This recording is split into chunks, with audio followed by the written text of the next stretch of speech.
Voici un autre capteur de température et d'humidité idéal pour nos projets de bidouillage. Il s'agit du SHT30 que l'on voudra se procurer en format mini plaquette.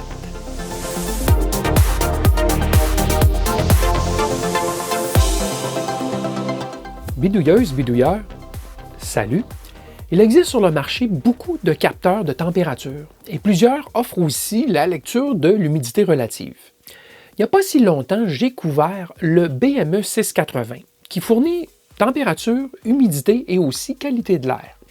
C'est un capteur plus complexe et plus onéreux aussi. Il y a aussi le 18B20, le DHT11 et le DHT22. Il y en a d'autres, là, donc pour ne nommer que ceux-là. Cependant, plusieurs de ces capteurs ont ce que je qualifierais de lacunes, soit que leur bus de communication n'est pas totalement synchrone. C'est-à-dire que la cadence de transmission des données n'est pas pilotée par une horloge. Certains des délais dans le minutage sont fixes. Cela rend le ralentissement du débit de transmission difficile, voire impossible à réaliser. Pourquoi ralentir la cadence?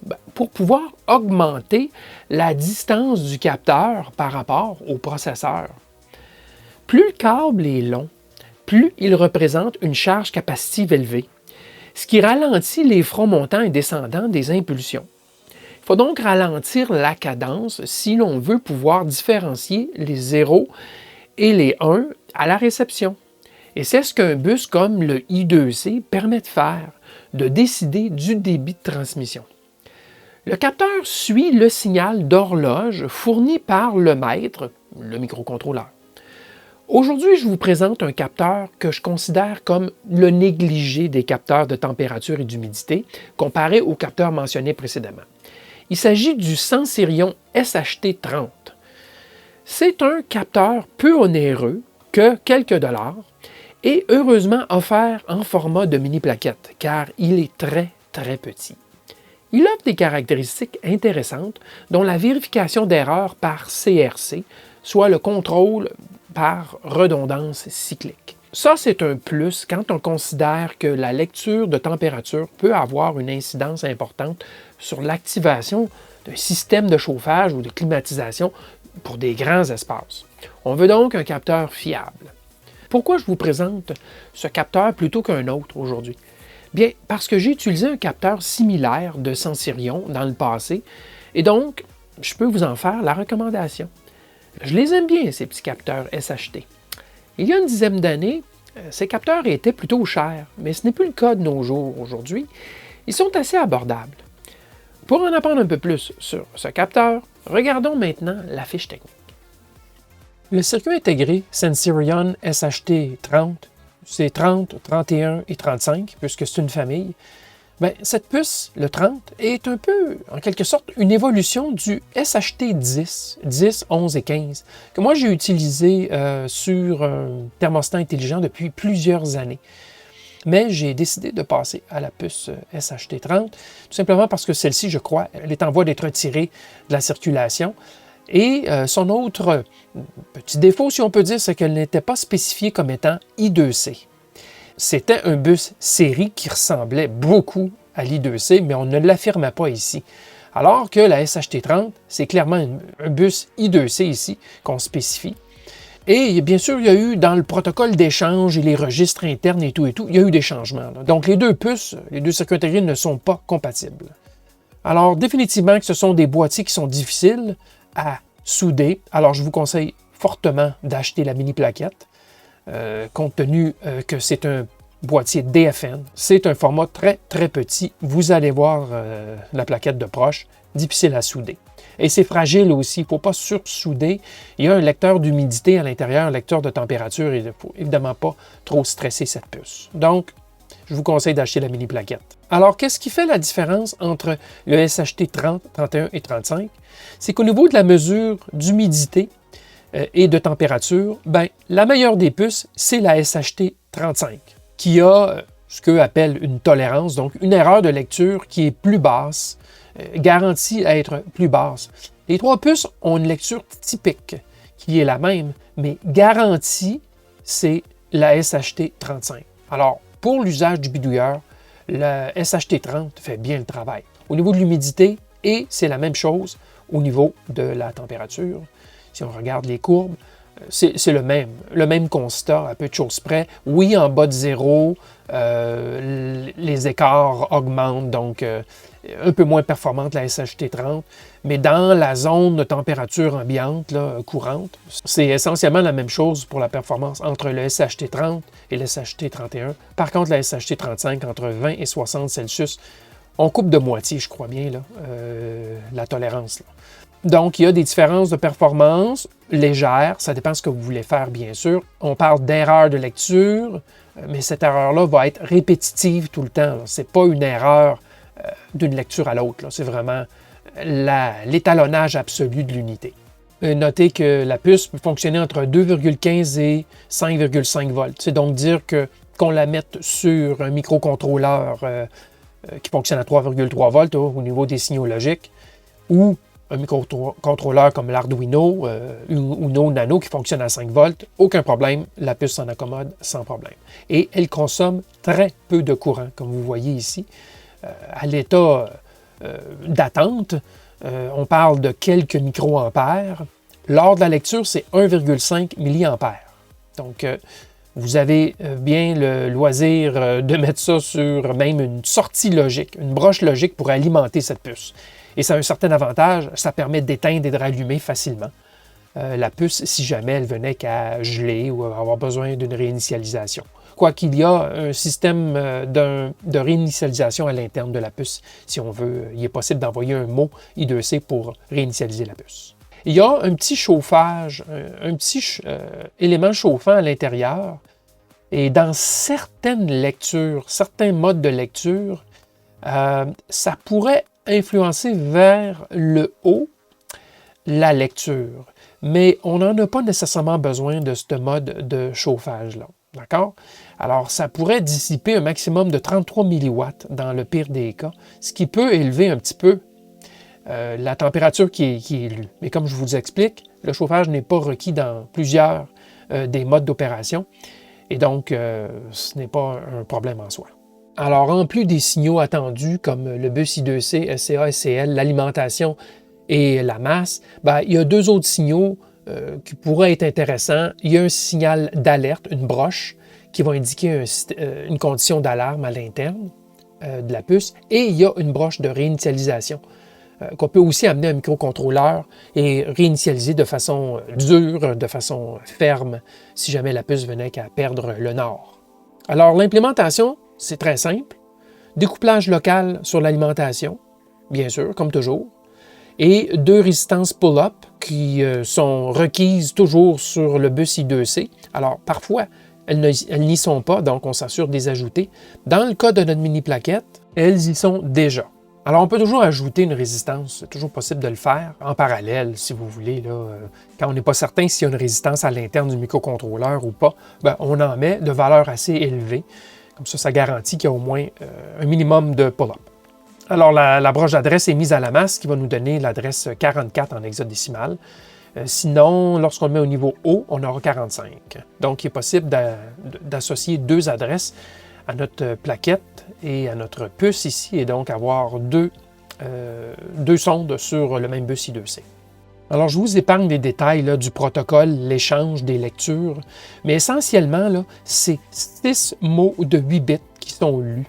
Alors, la température est sur 16 bits, donc le mot plus élevé, le mot le plus bas, donc 16 bits, et le CRC, qui est le code de vérification d'erreur de la lecture. Donc, ça, c'est un autre avantage de cette puce, c'est qu'il y a CRC intégré. Donc, on peut vérifier que la lecture qu'on a reçue n'a pas d'erreur grâce au code CRC. Et c'est intégré dans les librairies, ça, en général. Sinon, on peut le coder nous-mêmes. Ce que j'ai fait dans le cas de MicroPython sur un Raspberry Pi Pico. Mais ce n'est vraiment pas compliqué comme fonction là, de vérifier le CRC des lectures. Alors, température ainsi que humidité. C'est 6 octets qu'on lit. Et voilà, c'est tout. Hein? On a tout ce qu'on veut au niveau des lectures qu'on peut ensuite modifier et afficher. Et on doit faire un léger calcul là, de formatage des données pour pouvoir afficher le résultat. Bon, écoutez, il y a tellement de fonctionnalités à l'interne. Là. Il y a un mode de lecture unique et il y a des modes de lecture répétitive, ce qui permet d'aller assez vite pour des lectures. Et tout ça, là, on peut configurer cela lorsqu'on écrit les mots sur le bus I2C. Ben, il est possible de configurer la plaquette. Mais encore une fois, la bibliothèque s'occupe de ce genre de détails et vous n'avez pas à vous soucier là, des protocoles et du CRC, ces choses-là. Mais si vous voulez le coder à la main, bien sûr, il faut vous taper la fiche technique. Voici donc à quoi elle ressemble de près, cette mini plaquette. Alors, c'est fourni avec un connecteur en rangée comme ceci, parce qu'il y a au total 6 broches. Donc, on nous fournit un peigne. Et l'ensemble est expédié dans une enveloppe antistatique. Merci beaucoup. Alors, on peut casser, évidemment, pour faire 4 et 2. Et l'écartement, l'espacement entre les deux rangées de broches est tout à fait compatible avec une plaquette breadboard sans soudure. C'est 400 ou je crois que c'est 400 millièmes d'écart, 400 millièmes de pouce entre les deux rangées. Donc, pas de problème, on peut populer les deux rangées et ça va s'insérer sur une plaquette. Contrairement à d'autres plaquettes où le concepteur n'y a même pas réfléchi 2 minutes. Alors, voilà, ça c'est la vue du haut et comme vous voyez, la sonde, elle n'est pas grosse. C'est la petite tache noire au bout de la paille ici. Et comparativement à mon doigt, ben, ça c'est l'index. Alors, ça vous donne une idée, là. Si vous croyez que vous pouvez souder cela, je vous dirais là, que vous devez être quelqu'un de très aguerri, sinon un expert. Alors, il n'y a rien à part la puce sur la face supérieure. On a bien sûr l'identité des différents signaux. Et ça, c'est important. Là. Ce sont les 4 signaux qu'on va, bien sûr, brancher à un microcontrôleur là, pour faire les lectures. Alors, sur l'autre face, il y a un peu plus de composants quand même. Alors, il y a nos 4 signaux plus 2 autres, alarme et AD pour adresse. Pour y changer l'adresse, donc, et mettre ça à 45 plutôt qu'à 44, qui est l'adresse interne possible, les 2 adresses qui sont possibles. Le signal d'alarme, vous savez c'est quoi? On l'a vu dans la fiche technique. Alors, s'il y a un problème à l'interne, ça peut nous le signaler. Alors, c'est optionnel, bien sûr, d'utiliser le signal d'alarme. Moi, dans mes applications, je ne l'utilise pas. Il y a aussi 2 résistances ici. Ce sont des pull-ups de 10 kΩ. Des pull-ups sur le bus I2C. Et donc, en théorie, si on a juste cette puce-ci sur le bus I2C, on ne devrait pas avoir besoin d'autres résistances externes. Bon, peut-être que certains diront que 10 kΩ, c'est un peu trop élevé. On pourrait l'abaisser en mettant, par exemple, des résistances de 4,7 kΩ sur la plaquette, et ça sera en parallèle avec la 10 kΩ sans problème. Sinon, il y a quoi? Il y a du filtrage capacitif sur la puce, et c'est l'essentiel de ce qu'on y trouve. Alors maintenant, je vais la faire fonctionner. Vous allez voir, c'est assez simple. Voici donc la démo donc, du croquis exemple. J'utilise un Arduino Nano qui est branché sur mon ordi. Et les 2 lignes I2C, c'est A4 et A5. A4, c'est SDA. A5, c'est SCL. Alors, ces 2 lignes, je les ai branchées à SDA et SCL sur la mini plaquette. Et j'ai aussi ajouté 2 pull-ups vers l'alimentation. Donc, des 2 lignes SDA-SCL, puisqu'on sait que ça prend des pull-ups assez faibles quand même, pas trop fortes. Là. Une résistance doit être plus élevée que 1 kΩ. Alors, j'ai mis 4,7 kΩ dans ce cas-ci pour les 2 résistances, ce qui est bien correct pour une seule plaquette et un bus court. Alors, j'ai aussi récupéré l'alimentation plus 5 volts que j'amène ici sur VN et le ground, ben, la masse, ça s'en va sur ground aussi. Alors, 4 fils, 2 résistances pull-up. On est branché directement sur l'Arduino Nano et le résultat, bien, vous l'avez à droite. Les 2 colonnes d'intérêt sont la température qui est lue ici. On voit que ça varie entre 4,2 et 4,4. Ce sont des lectures en mode rapide. Il y a moyen de ralentir beaucoup les lectures pour avoir une stabilité bien meilleure au niveau de la lecture ici. Parce que si on fait un thermostat qui varie de 0,2 degrés, là, entre vous et moi, ça va peut-être déclencher un peu plus vite que ça devrait, là, le chauffage ou la climatisation. Et à la colonne à droite, ici, c'est l'humidité. Ça, même chose, si on utilise un mode de haute résolution plus lent, bien, cette valeur-là va se stabiliser parce que là, ça varie de 0,4, je vois bien, entre 0,1 et 0,4. J'ai vu des 0,4 passer tantôt. La colonne de gauche, c'est le nombre de microsecondes que ça a pris pour faire la lecture. Alors, vous voyez qu'on fait une lecture rapide, c'est 5 millisecondes, donc 5000 microsecondes. Alors, ça fonctionne très bien, ce SHT-30, très fiable en I2C. Et le croquis est plutôt simple et je vous le montre tout de suite. Avant de pouvoir utiliser le SHT-31 sur Arduino IDE, il faut bien sûr installer une bibliothèque. On pourrait le faire à la main en utilisant bien sûr la librairie Wire, mais ici, on nous simplifie la vie. Moi, j'ai choisi la SHT-31, ça s'appelle tout simplement comme ça, de Rob Tillart. Et il y en a d'autres, hein, cependant. Donc, si vous voulez essayer d'autres, là, j'ai vu qu'il y en a une de Seeduino, ici, Seed. Il y en a d'autres, Alors, si vous voulez vous amuser, vous pouvez essayer d'autres librairies, mais la librairie SHT-31 fait très bien le travail. Alors, pour la démo d'aujourd'hui, j'ai utilisé le croquis démo qui est fourni, bien sûr, dans les exemples. Une fois qu'on a installé la bibliothèque, vous allez dans SHT-31 et j'ai pris SHT-31 démo. Alors, la configuration du port Siri est faite. Bien sûr, il commence sa liaison I2C. Il assigne l'adresse 44 à la connexion et il met une vitesse de 100 kHz. On pourrait bien sûr ralentir cela beaucoup. Si vous allongez le câblage, vous auriez intérêt à ralentir de beaucoup cette vitesse de bits par seconde. Il y a 6 mots de 8 bits à lire, donc c'est pas long pour transférer la valeur. Et toujours dans la fonction Setup, il lit le statut du SHT-31, il l'affiche à l'écran. Ça, c'est vraiment au départ. Par la suite, on tombe dans la boucle, qui est très simple. Il mesure le temps entre le début de la lecture et la fin de la lecture, donc Start et Stop, et il affiche la différence entre les deux. Et il fait tout simplement l'affichage de la température et de l'humidité.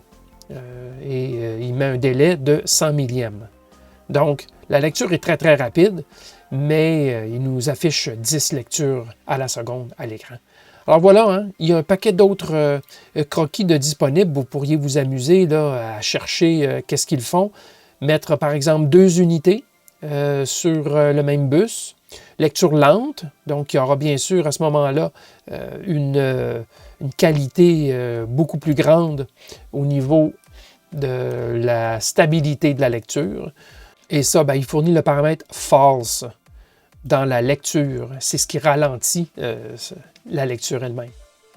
Dans le cadre d'un de mes projets personnels ici à la maison, j'ai implémenté cette sonde SHT-30 sur un Raspberry Pi Pico et j'ai fait un code d'essai ici, c'est une petite routine de test, là, en MicroPython à rouler sur le Raspberry Pi Pico. Et dans cette routine, je dois faire la vérification manuelle du code CRC. Alors, je vous le fournis, ce code. Il n'y a aucune garantie, comme toujours, et les commentaires sont en anglais, mais peut-être ça pourra vous servir si jamais vous voulez faire du Python plutôt que du C. La bibliothèque, oui, en français, on dit une bibliothèque, c'est pas une librairie, et je vais finir par m'y habituer. Donc, la bibliothèque offre des commandes permettant de décider de la vitesse d'échantillonnage, donc la durée de l'échantillonnage de température. Permet aussi de vérifier l'état du capteur et de le réinitialiser s'il venait à ne plus répondre. On a donc tout le nécessaire pour établir un échantillonnage de température et humidité fiable. Voilà une autre mini plaquette à considérer pour nos projets de bidouille. Parlant bidouillage, n'oubliez pas qu'il y a le forum de discussion électro-bidouilleur qui permet de poser des questions traitant de vos projets d'électronique ou des sujets que j'aborde dans mes vidéos. Et les plus avancés peuvent aussi fournir leur point de vue, donc répondre aux questions. C'est ça la force d'un forum de discussion. L'inscription est gratuite. Alors n'hésitez pas à aller y jeter un coup d'œil. Peut-être vous joignez-vous aux 1700 inscrits. L'adresse du forum est fournie dans la description ci-dessous. C'est tout pour l'instant. Je vous dis merci et à la prochaine!